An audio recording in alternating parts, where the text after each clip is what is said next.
ہمارے نبی آخر زمان سرکار دو عالم صلی اللہ علیہ وسلم اور یہ امت سب امتوں سے افضل ہے.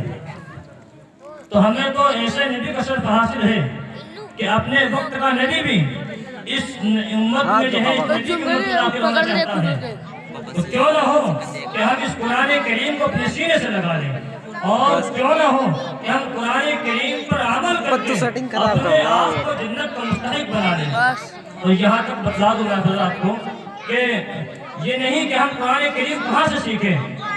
آج اکابر علماء کرام یہاں ایک تشریف فرما ہے، یہ بھی اپنی ماں کے گود سے نکل کر آئے ہیں اور انہوں نے بھی جو ہے اپنی ماں کے گود سے نکل کر مدرسے کے اندر قدم رکھا ہے. جب مدرسے کے اندر قدم رکھنا انہوں نے رکھا ہے تو استاد محترم نے ان کو پڑھایا ہے، ان کو سمجھایا ہے، تب جا کر کے یہ جو ہے انہوں نے پڑھا ہے سیکھا ہے آپ تک پہنچا رہے ہیں. تو یہ ہماری ماں بہن کی قربانیاں ہیں، یہ ان کی جو ہے محنتیں ہیں کہ ہماری ماں بہنوں نے کیا کیا، اپنے کام کو پسے پشت ڈال کر، اپنے کام کو پیچھے ڈال کر ہماری فکر کی کہ ہمارے بچے کامیاب ہو جائیں اور ہمارے بچے راہ راست پر چلنے والے بن جائیں.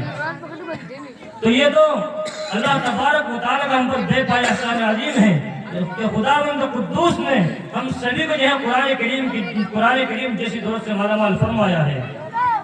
تو میرے عزیز و نوجوانوں، میں آپ حضرات سے صرف یہی کہنا چاہوں گا کہ جب تک بھی ہماری زندگی ہے اور جب تک بھی ہم دنیا کے اندر جی رہے ہیں، اس زندگی کو ہم خداوند قدوس کے جو ہے دین پر لگا دیں. جو دین اللہ تبارک و تعالیٰ نے دے کر بھیجا ہے، جو قرآن کریم خداوند قدوس نے ہماری زندگی کے اندر دی ہے، ہم اس قرآن کریم کو اپنے سینے سے لگا لیں، اس قرآن کریم کو اپنے ذہن میں بٹھا لیں، اس قرآن کریم کو اپنے جو ہے اپنے دل سے لگا کر کے اس کو چومیں، اس سے پیار کریں.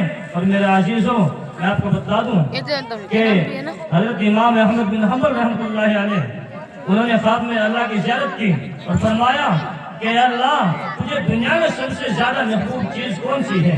تجھے دنیا میں سب سے زیادہ محبوب چیز کون سی ہے؟ تو خداوند قدوس نے کہا، اے احمد، مجھے دنیا میں سب سے زیادہ محبوب، سب سے زیادہ پسندیدہ چیز وہ قرآن کریم ہے. حضرت نے فرمایا کہ اللہ، قرآن کریم کو سمجھ کر پڑھے تو اچھا ہے، یہ بغیر سوچے سمجھے پڑھے یہ اچھا ہے. یعنی کہ معنی کے ساتھ پڑھا جائے تب اچھا ہے، بغیر معنی کے ساتھ پڑھا جائے تب اچھا ہے.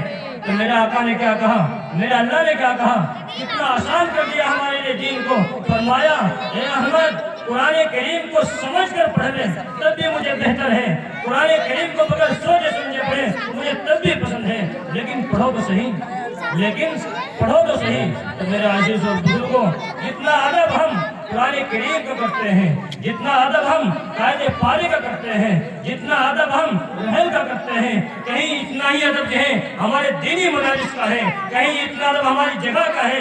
جس جگہ پر قرآن کریم پڑھا جا رہا ہے، جس جگہ پر قرآن کریم کی تلاوت ہو رہی ہے، اتنا ہی ادب اس کا ہے. کیونکہ قرآن کریم یہ کوئی چھوٹی موٹی کتاب نہیں ہے، اور قرآن کریم یہ کوئی ہندی کی کتاب نہیں ہے، بلکہ میں آپ کو بتا دوں کہ ایک مرتبہ دو آدمی آپس میں بات چیت کر رہے ہیں. اب ایک آدمی کے 3 لڑکے ہیں، ایک آدمی کے 3 لڑکے ہیں، 3 بیٹے ہیں، اور ایک آدمی کے کئی سارے بچے ہیں. اس آدمی نے ایک لڑکے کو بھیج دیا امریکہ، ایک لڑکے کو بھیج دیا انگلینڈ، ایک لڑکے کو بھیج دیا افریقہ. کسی کو انجینئر بنا رہا ہے، کسی کو ڈاکٹر بنا رہا ہے، کسی کو آفیسر بنا رہا ہے. اور جو دوسرا نوجوان تھا اس نے اپنے بچوں کو مدرسے کے اندر داخل کر دیا. کیا کر دیا بھائی؟ مدرسے کے اندر داخل کر دیا.